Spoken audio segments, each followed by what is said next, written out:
Welcome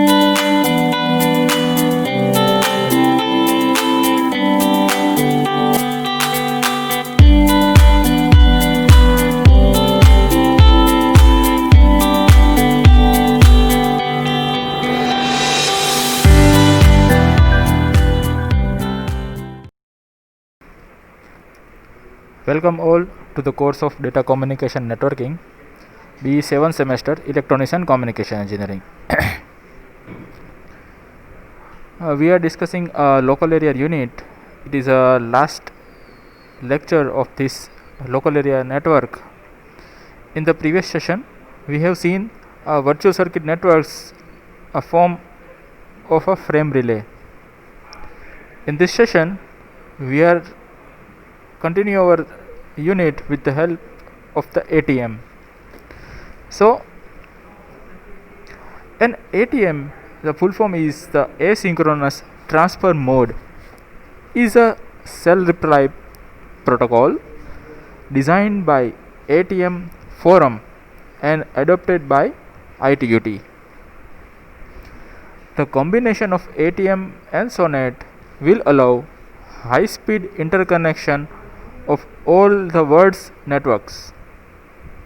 In fact, ATM can be thought of the highway of an information superhighway. Fine. So, following topic to be discussed in this section is the design goals of ATM, problems, architecture, switching and ATM layers. So, why our ATM come into the picture? So there is a design goals for an ATM.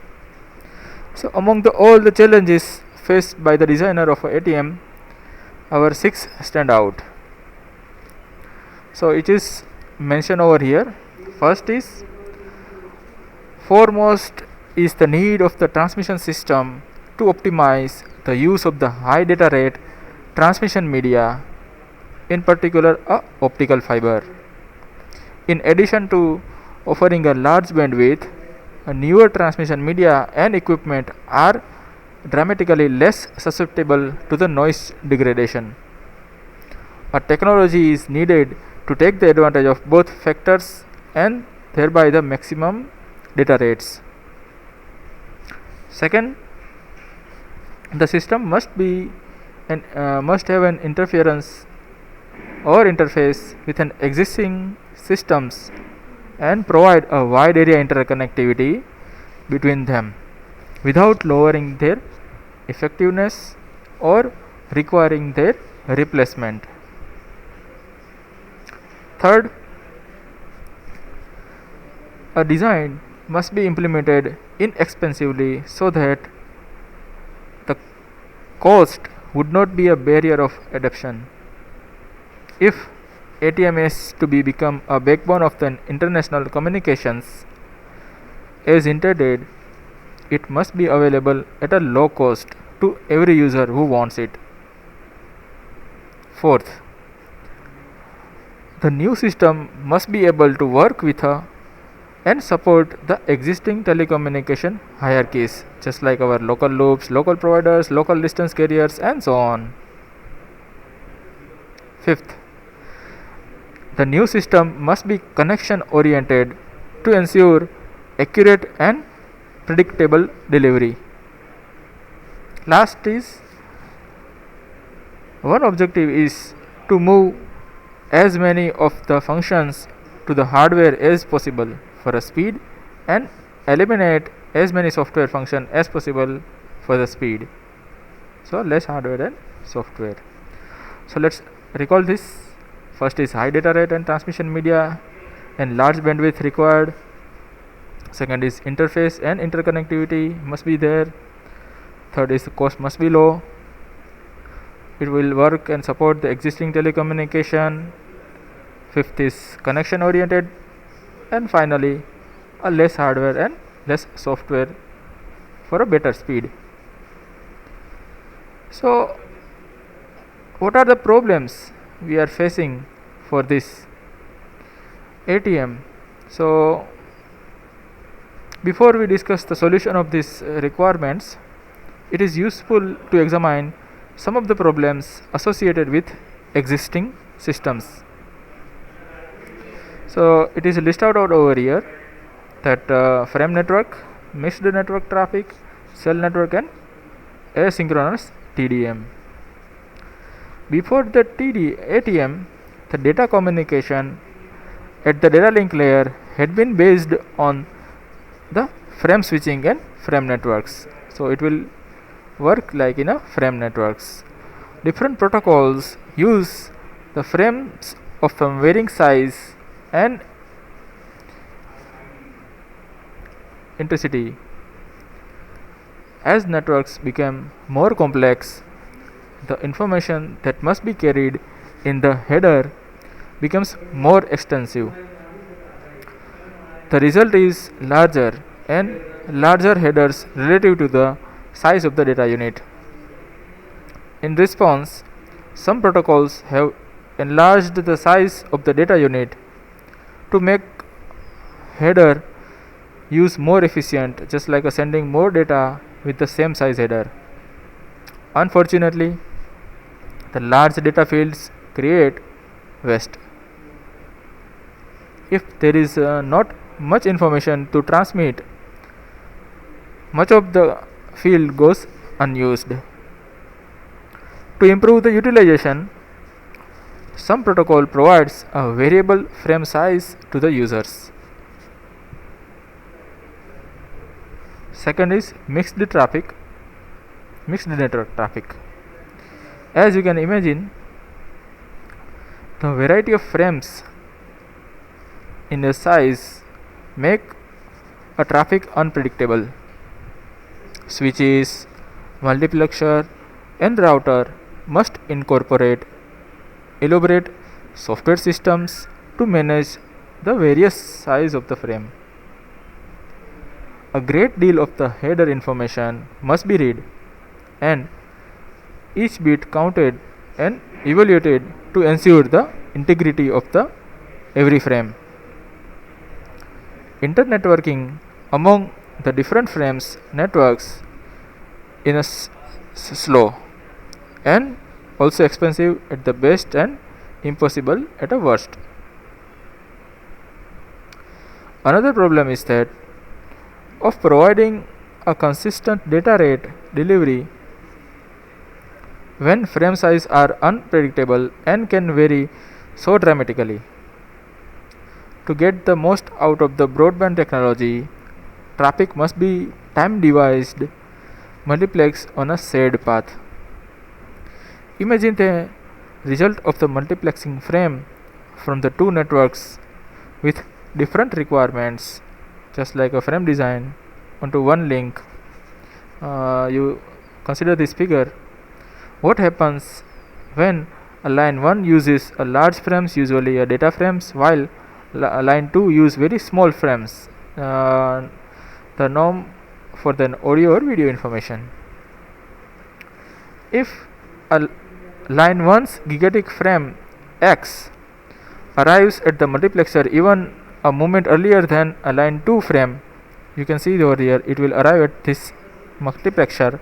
A will arrive after that. The multiplexer puts the frame X onto the new path first. Fine. So you can see over here the X will be first, then A.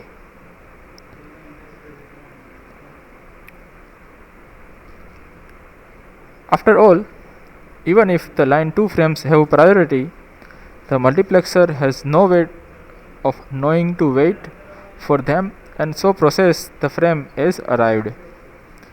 A frame A must therefore wait for the entire X bit stream to move into the place before it can flow. The sheer size of the X creates an unfair delay of a frame A. The same imbalance can affect all the frames from the line 2. Because audio and video frames originally are small, mixing them with an conventional data traffic often creates an unacceptable delays of this type and makes a shared frame links unusable for audio and video information. Traffic must travel over the different paths in much the same way as the automobile and train traffic does. But to fully utilize the broad bandwidth links, we need to be able to send all kinds of traffic over the same link. Next is a cell network.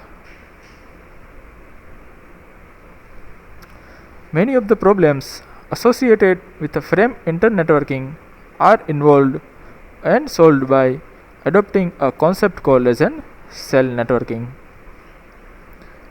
A cell is a small data unit of a fixed size.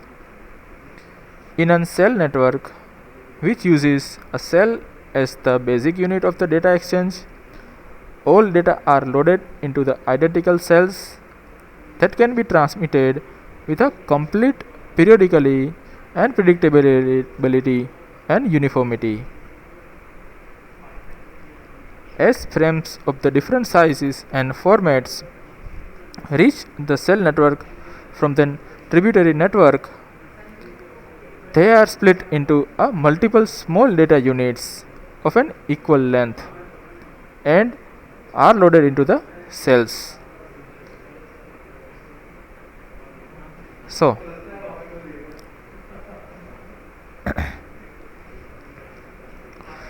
the cells are then multiplexed within other cells and routed through the cell network.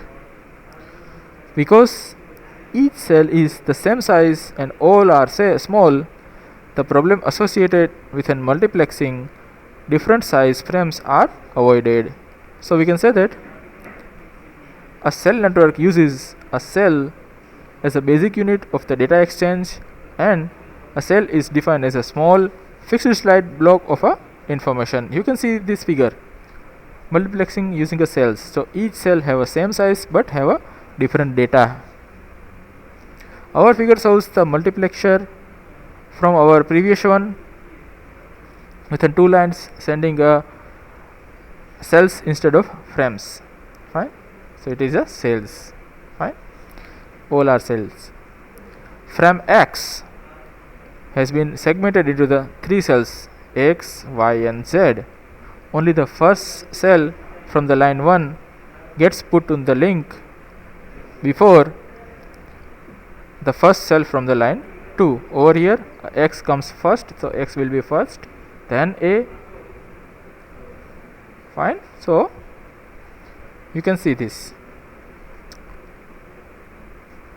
The cells from the two lines are interleaved so that none suffers a long delay.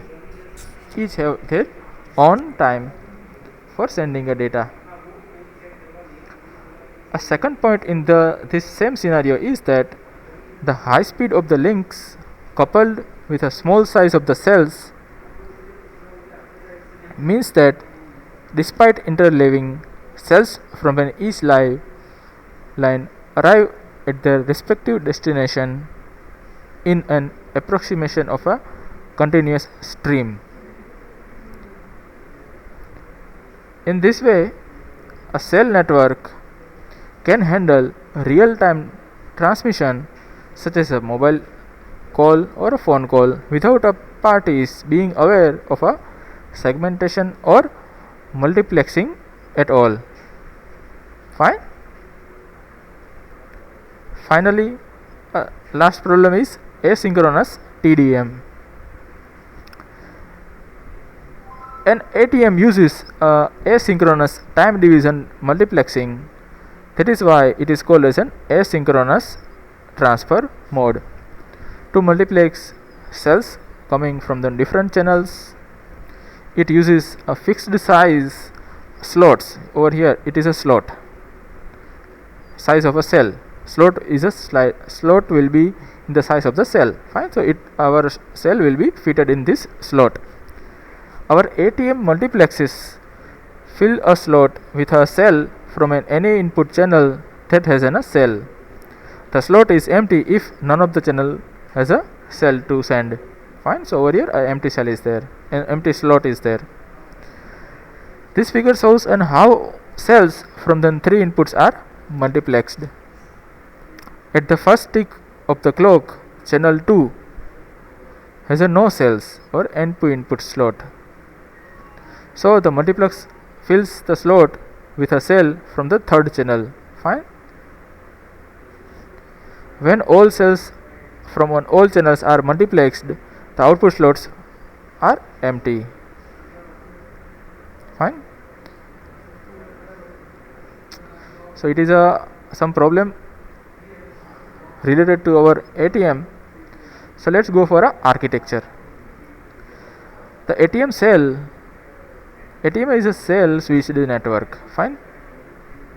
The user access device is called as an endpoints. It is a endpoints that are connected through the user to network interface UNI. So you can see over here UNI, user to network interface, to the switches inside our network. The switches are connected through the network to network interface NNI. Fine. So switches are connected to the NNI. Okay. This figure shows an example of our ATM network.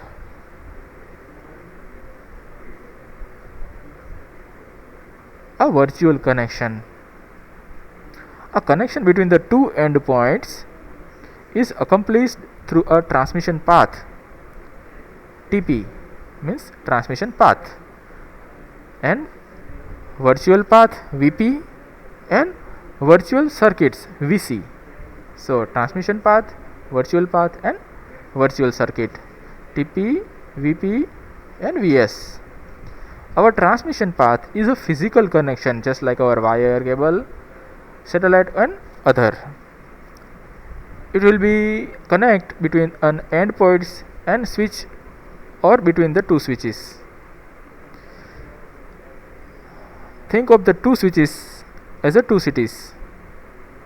A transmission path is the set of all highways that directly connects two cities. Okay. The transmission path is divided into the several virtual path. So you can see this several virtual path. A virtual path provides a connection or a set of the connections between the two cities or two switches. Think of the virtual path is a highway that connects two cities. Each highway in a virtual path, the set of all highways, is the transmission path.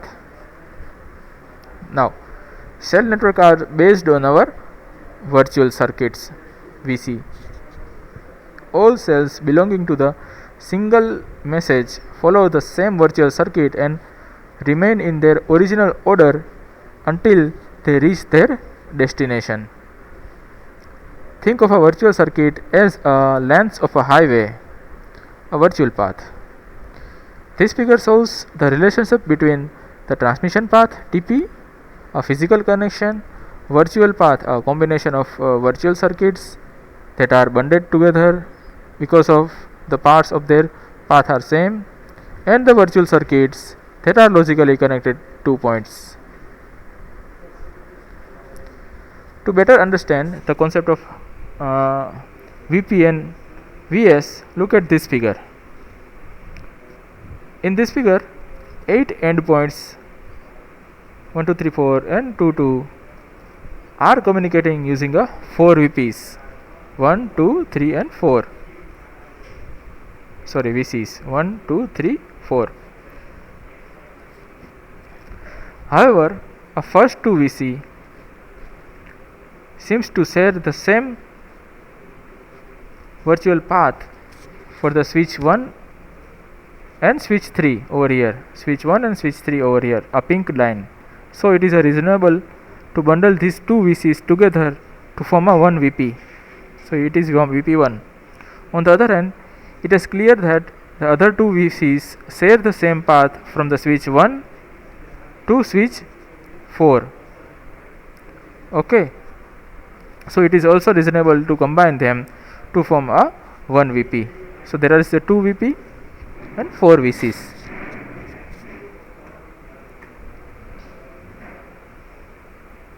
Identifiers. In a virtual circuit network, To route the data from one endpoint to the another, the virtual connections need to be identified.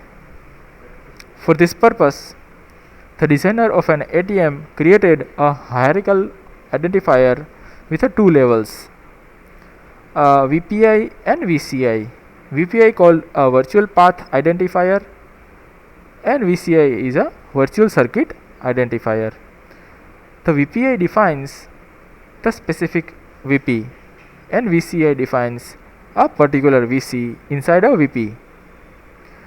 VPI is the same for all virtual connections that are bundled just like logically into a one VP. So note that a virtual connection is defined by the pair of numbers just like our VPI and VCI.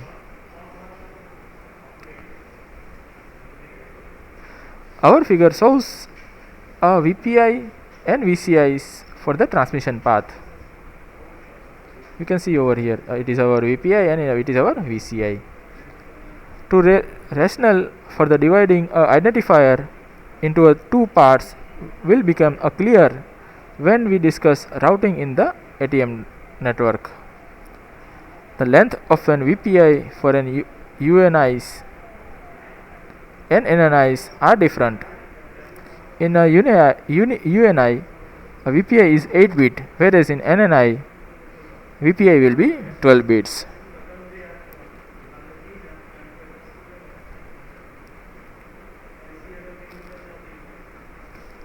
The length of the VCI is the same in both interfaces, just like our 16 bit. VCI is a 16 bit. We therefore can say that a virtual connection is identified by the 24 bits in a UNI and 28 bits in an NNI.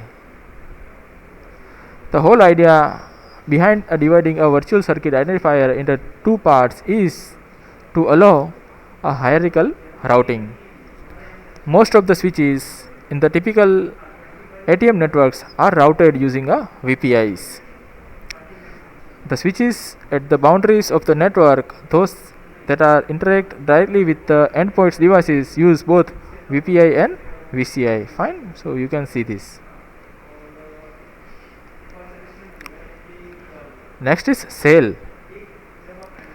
The basic data unit in the ATM network is called as a cell. Cell is only 53 byte long with a 5 byte allocated to the header and 48 bytes carrying the payload. User data may less than 48 bytes. We will study in the detail the fields of a cell, but for this moment it's sufficient to say that the most of the header is occupied by the VPI and VCI that defines the virtual connection through which a cell sound should travel from the endpoint to a switch or from a switch to another switch. Fine. So this shows the cell structure.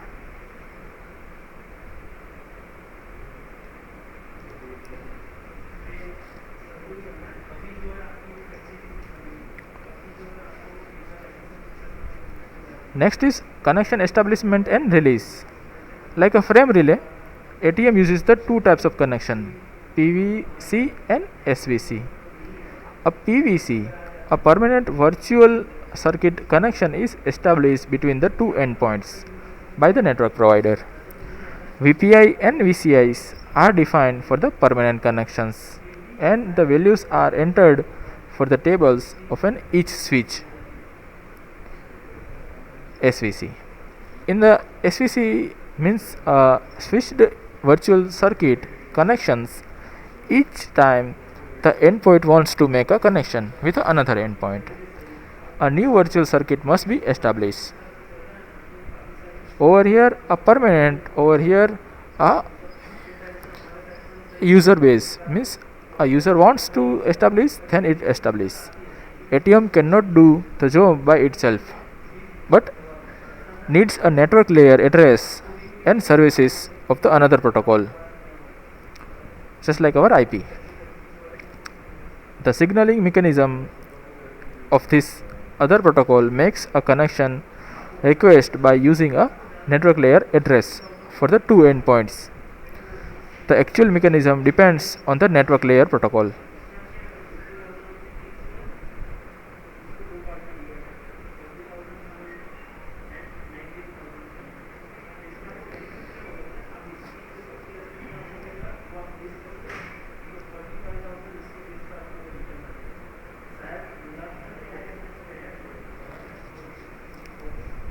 Next point is switching.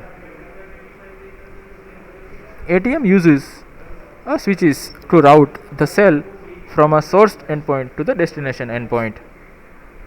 A switch routes the cell using the both VPIs and VCIs. You can see over here in this table. Interface, VPI and VCI. The routing requires the whole identifier. This figure shows how VPC switches routes the cell. A cell with an whole VPI of an 153 and VCI of 67 arrives at the switch interface port 1. The switch checks its switching table, which stores the 6 pieces of information per row, just like arrival interface number, incoming VPI, incoming VCI, corresponding outgoing interface number, the new VPI and the new VCI. Fine, so it is a 6 column.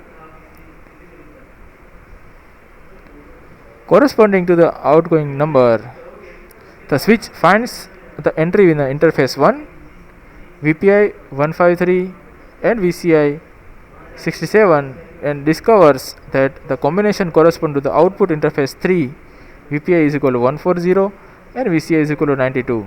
It changes the VPI and VCIs in the header to 140 and 92 respectively and sends the cell out through the interface 3.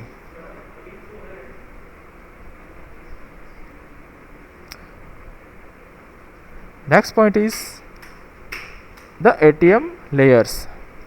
An ATM standard defines the 3 layers. They are from top to bottom: the application adaptation layer, AAL, an ATM layer and a physical layer. Fine, so it is clearly showing in this figure. A physical layer, like our Ethernet and wireless LANs, ATM cells can be carried by the physical layer carrier.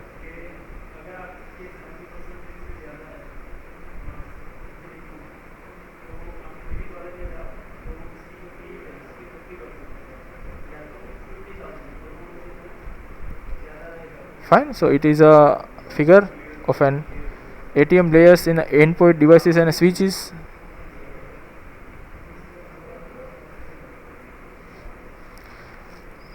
AAL, ATM and physical, these 3 layers are there at endpoint. Suppose one endpoint is there, so it will send a data to the endpoint 2. So both endpoint have 3 layers. In the network, ATM network, only 2 layers are there: ATM layer and physical layers. There is no AAL layers available in this network. Fine, so it is a ATM layer detailed frame structure.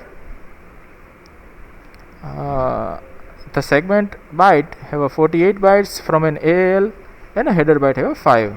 So it will total 53 bytes of a ATM layer. Okay.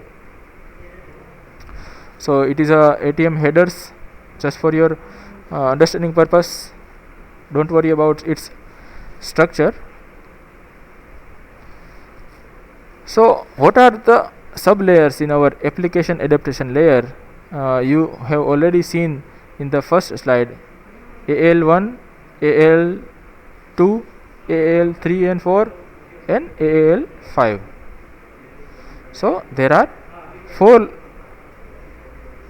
sub parts of our AAL: 1, 2, 3 and 4 in the combination and 5.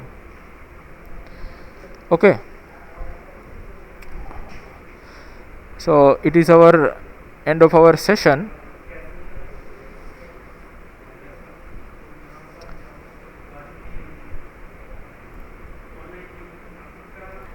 Okay, so let's revise our discussion.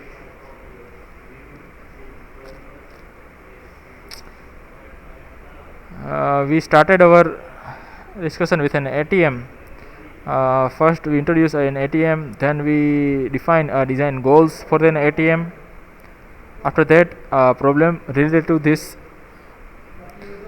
is discussed with four different problems. Each we are discussing with the cells and multiplexing of cells. We have defined an architecture which contains an UNI and NNIs. UNI connect endpoint to the switch and NNI connects one switch to another. We have also defined a virtual connection. In a virtual connection, we have defined TPs, VPs and VCs. We also have an example of VPs and VCs. We also define an identifiers called as an VPI and VCIs. Connection identifiers we have defined.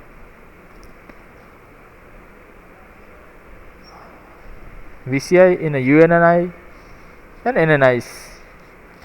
After that, we have defined a cell structure, connection establishment and release with PVC and SVC, and switching methodologies in a ATM.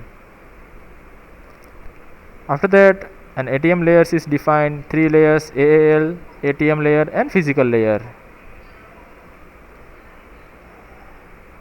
A structure of a ATM layer in a network, and finally an ATM layer in detail headers. AAL have a 5 or 4 layers or subpart 1, 2, 3 and 4 and 5. Fine. So it is a question for you.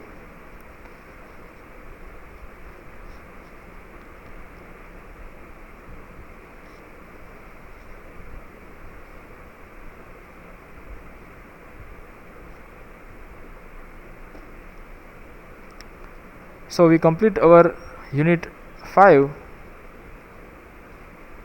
from this lecture. From the next lecture, we start our next unit. Okay students, see you in the next session. Thank you.